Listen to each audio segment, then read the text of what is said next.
For Aaron, different than like Hardy and Wes, where we're getting those guys ready to play. This isn't so much getting ready to play as much as it is a progression in his rehab. I can get in all the detail with regards to IR designations and all that and where we stand and why we're able to do this. But for Aaron, what he will be doing in practice is no different than what he'd be doing on Field 3 as you guys all watch it. With regards to certain drills and individual, being able to throw it, instead of throwing with staff members, he's throwing with teammates. So there's no added risk to it. There's certain things that he's been cleared for that we're going to allow him to do. There's a lot of jokes about this out there, but would there be any cooler? Like, I have the holiday Starbucks cup, like, 'tis the season for a miracle, 'tis the season for some sort of situation. And it would take just that, by the way. They're 4-8, this Jet squad, if they want to get back into contention by the time that he's actually cleared to play in an actual game. But there are a few things in this whole story that I don't want to go overlooked. First, for him to return 79 days from the injury that typically takes 12 to 18 months to recover from is weird and a little sus and remarkable and incredible and all the things. And it says a lot about his work ethic and passion for the game. That's truly what it is. All jokes aside, guys, both things have stupidly been called into question during his career. So to see this, he's doing everything he can to get back there and do it all. Second, I don't think Aaron returning to practice really has anything to do with this season. You heard Saleh there. This is the next step in the rehab process. And for Aaron to get back out there, get extra reps, build more chemistry with his teammates, get himself ahead, not way ahead of schedule in time for the next training camp to roll around. That's what is happening here. That's what matters. And remember, the Aaron Rodgers trade was never about 2023. Aaron made it clear from the jump that he expected to be in New York for what, at least a couple of years, at least 2 years? And that's what's going to happen.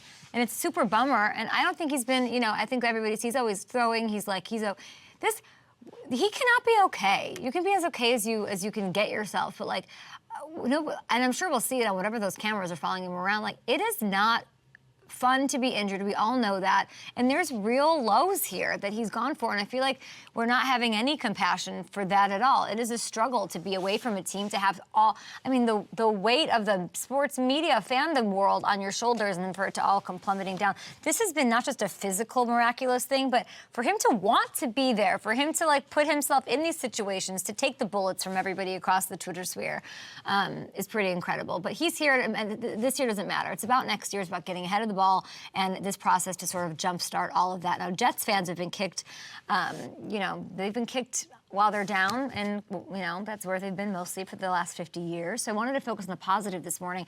And I want to throw this out there, too. When Rodgers took his pay cut, everyone was wondering what they would do with the money this season to gear up. They added Dalvin Cook, but not much else, which surprised some people.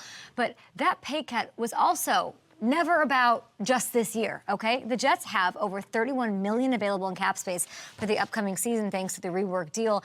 And remember, Rodgers didn't play 65% of the Jets snaps, so they'll have a first-round pick to add to the mix as well. I know this year's been a heart-wrencher, and, I'm talking about, woe is Aaron Rodgers, and woe is the fan base. Really devastating, and I really feel for Jets fans everywhere. But with Aaron getting back out there early and all of this, they're going to weaponize the salary cap. They've got it. They've got it as ammo at their disposal this season. There's still things to be excited about with this Jets franchise. Now, enjoy it. Root him on, stop bitching, and let's go for 2024. Less about this year, more about next year. Y'all chop it up. I imagine you say hi to him before in the commercial break, maybe or after. While this is all happening, now we see he's out there. It's just bananas. I don't want to hear how amazing it is. I want to know if you're Saleh or if you're Mr. Johnson or in the group that's deciding what happens, do you let him play this year? If it's still a chance, you went and you made an investment, a 2-year investment. If there's still a chance, a mathematical chance that you can make a playoff run, you let him play. I think he wants to play. Tim Boyle, who knows if he can get him in position to keep him alive. It didn't look good last week, obviously. We know the Zach Wilson experiment has been up to this point. So if Tim Boyle, I would think you're seeing Aid over there practicing, getting reps, doing his thing in actual helmet and pads or whatever he has on. I would think that would give that locker room, that team a little boost. But you got to keep them alive. If they're out of it, obviously, I think you hold 8 out until next season. The question as hard as it's going to be, you hold them out. The real question is, can you hold 8 out?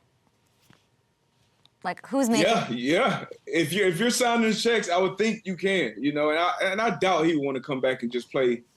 All the games mean something, but it'll be kind of meaningless at this point, especially with his 40th birthday. Shoot, a couple days away. Whoa! Happy birthday, GOAT!